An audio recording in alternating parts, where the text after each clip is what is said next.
Kata-kata hari ini adalah jangan pernah biarkan keadaan mengontrol dirimu. Akan tetapi seharusnya dirimulah yang harus bisa mengontrol keadaanmu. Pikirkan dan lakukan.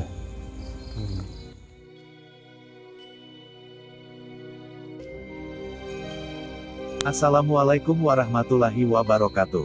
GNS kini kembali selidiki gerak-gerik dukun yang meresahkan masyarakat.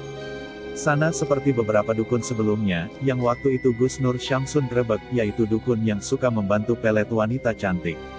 Saat ini, ia sudah berhasil beristri 3. Tapi anehnya, saat GNS bertanya terkait hukum pelet, serta santet, si dukun menjawab bahwa semua itu adalah berdosa. Kesimpulannya, dukun pelet dan atau dukun santet ini sebenarnya mengetahui bahwa hukum santet dan pelet adalah sesuatu perbuatan terlarang di Indonesia bahkan agama. Namun anehnya, masih saja marak terjadi di tengah-tengah kita. GNS di video ini berusaha memancing pertanyaan demikian untuk mengetahui isi hati dukun tersebut. Ternyata, si dukun memiliki pandangan yang sama, yaitu terkait aksinya yang tidak baik tersebut. Saat GNS pura-pura bermain ke rumah dukun tersebut, rupanya saat itu ramai dengan tamu. Mulai dari kalangan masyarakat perempuan, dan maupun kalangan masyarakat laki-laki. Dari kalangan masyarakat perempuan, biasanya untuk penggaris, supaya banyak orang yang terpesona dengan penampilannya. Sementara itu, dari kalangan masyarakat laki-laki, yaitu beraneka ragam. Mulai dari kalangan masyarakat biasa, seperti misalnya untuk kebutuhan biasa-biasa saja, hingga masyarakat laki-laki papan atas. Seperti misalnya, karyawan perusahaan dan lain-lain sebagainya. Dalam video ini, GNS pura-pura menyamar sebagai utusan dari atasannya. Ia membangun sebuah narasi yang seolah-olah ia diberikan tugas spesial untuk membahagiakan atasannya. Meskipun sebenarnya itu berat, demi pekerjaan, berani ia lakukan. Begitu akunya kepada dukun tersebut. Sehingga dengan narasi tersebut dapat meyakinkan si dukun tersebut. Terus Mas Jepang apa Mas sebenarnya? Saya jadi gini, Mbah. Tadi saya sudah memperkenalkan diri belum, Mbah? Wis. Sudah ya. Saya kan bekerja di suatu perusahaan di Jakarta, Mbah. Ya. Bagian saya di kantor. Dan saya bawa kamera ini untuk barang bukti untuk laporan sama bos saya. Nah, bos saya menyuruh saya untuk mencarikan orang pinter yang bisa nyantet istrinya. Iya. Itu. Saya tidak sambil ngerokok ya. Oh iya, Mbah. Jadi jadi apa ya? Saya kan di sini disuruh mencari orang pinter untuk yang bisa bener-bener yang bisa menyantet. Itu bukan sekedar janji, tapi bisa terbukti nyantet gitu, istrinya sendiri. Cuman apa ya, saya itu takut dosa, Mbah. Saya itu kan nyuruh, jadi membantu bos saya untuk menzolimi atau menjahat kepada istrinya, kan dosa ya, Mbah. Saya, Mbah, dosa nggak sih, Mbah? Itu soalnya Mas. Dosa ya. Iya. Oh. Tapi ya gimana, Mbah, demi pekerjaan loh, Mbah. Saya kalau nggak melakukan pekerjaan ini saya dipecat. Saya juga nggak ngerti, Mbah, kenapa istrinya sendiri pengen disantet tuh, saya juga nggak ngerti. Cuman saya di sini diberikan kepercayaan untuk mencarikan orang pintar karena saya salah satu orang yang terdekat bos saya. Kepercayaannya bos ya. Iya, saya kepercayaannya bos Bagas. Setelah berhasil membangun narasi yang seolah-olah kehadiran Gus Nur Syamsun ke rumah si dukun tersebut adalah orang-orang yang biasa, atau bukan orang-orang spiritual, dengan demikian maka GNS kemudian berhasil mendapatkan beragam informasi seputar aktivitas si dukun tersebut. Pada saat GNS disuguhi kopi, 4 detik kemudian datanglah tamu laki-laki yang hendak mau meminta tolong ke dukun tersebut. Dari situ kemudian GNS Gus Nur Syamsun mengetahui, ternyata, selain cabul, dukun tersebut juga banyak membantu orang-orang yang ingin naik pangkat dengan cara yang tidak sportif. Seperti dengan dibuat kompetitor klien sakit atau tidak bersemangat, atau bahkan disantet. Mahar yang harus dikeluarkannya pun tidak sedikit. Harus mengeluarkan dana puluhan hingga ratusan juta. Mahar untuk GNS saja, dari dukun tersebut, adalah diharuskan membayar 100 juta. Dengan alasan, bahwa pekerjaan yang dia lakukan adalah pekerjaan berat. Katanya, dari situlah kemudian, GNS pura-pura harus menelpon atasannya terlebih dahulu.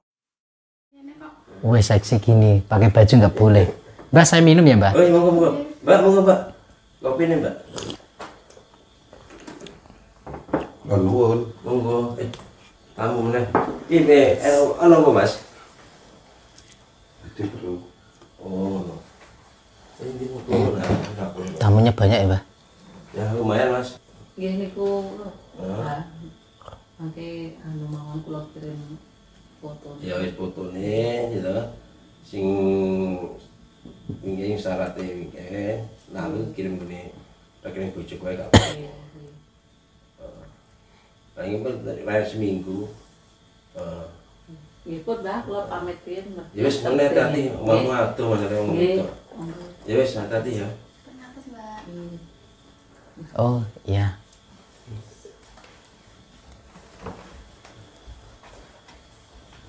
Mas saya apa?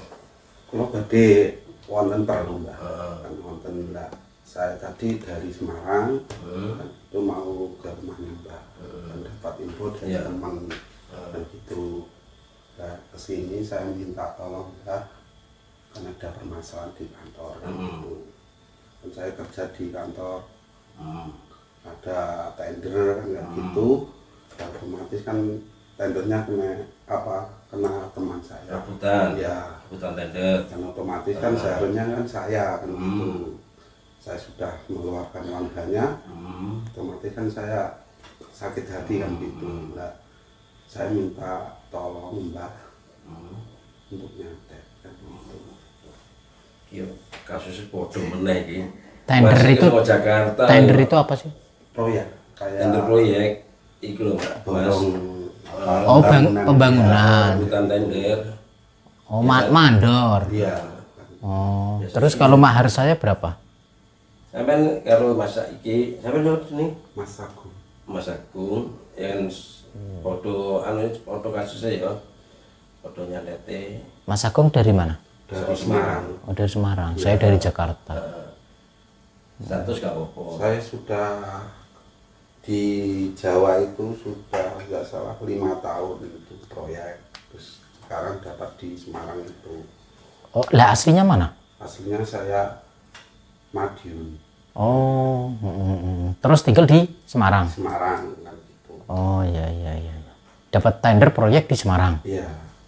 Di sana Nah, masih ke Jakarta. iya. Ya, rapi yang sekitar 100. Kan masalah yang bodoh. 100 ya, Pak? 100 itu nggak bisa kurang. Iya, bisa kurang lah ya. Iya. Heeh. Soalnya 100 ya. Duit besar loh itu. Sama tender mah hampir sama.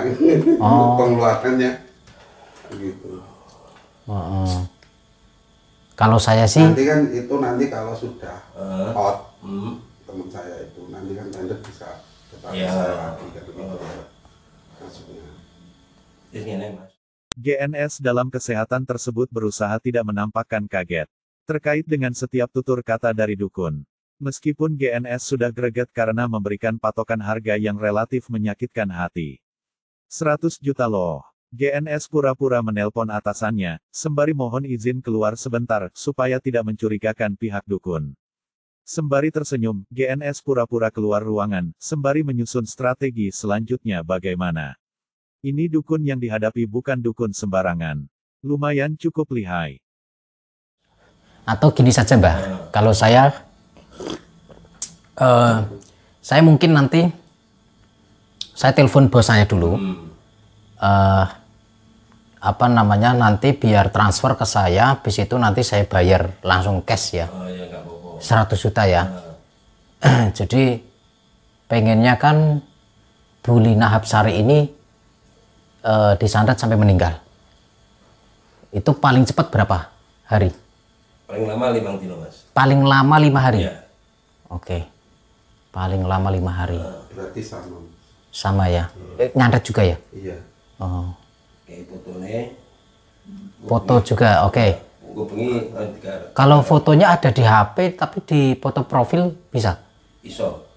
Oke, nanti saya minta nomor HP-nya. Mengerikan saya maharnya. kirim foto. Maharnya 100 juta loh. Mahal bener Gus. Hah? Mahal. Mahal. Iya Gus. Istrinya kayak gitu ya. Istrinya dukun. Nanti kan Suka minta- pegang-pegang nanti kan Gusnya minta nomornya toh Gus. nomornya siapa, istrinya. Ya toh kan buat kirim katanya. Terus habis itu Nah yang minta saya aja Gus. dukunnya saya kepret. Nah Habis nomornya itu istrinya. istrinya istri rampasan. Nggak Hasil apa-apa. dari rampasan itu ya. Gus. Oh, cowang kemutek, cutek.